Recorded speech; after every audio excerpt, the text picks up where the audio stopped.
শেষ, সব কিছু শেষ হয়ে গেল। আমার শখের কিছু কবুতর ছিল, এই কবুতরগুলোর মধ্য থেকে একটি রাত্রে কিসে যেন খেয়ে নিয়েছে।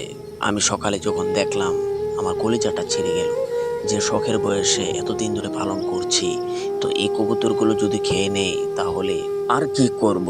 একজন মানুষ যখন শখের বয়সে একটি জিনিস পালন করে, এই জিনিসটি যখন ধ্বংস হয়ে যায় তখন যে পালন করে সেই বুঝে। সন্ধ্যার দিকে আমি এই কবুতরগুলোকে ভালো দেখে রেখেছিলাম। সকালবেলা উঠে দেখি যে আমার কবুতরগুলোর মধ্য থেকে একটি কবুতরের শুধু একটি অংশ পড়ে আছে, বাকি অংশ নেই।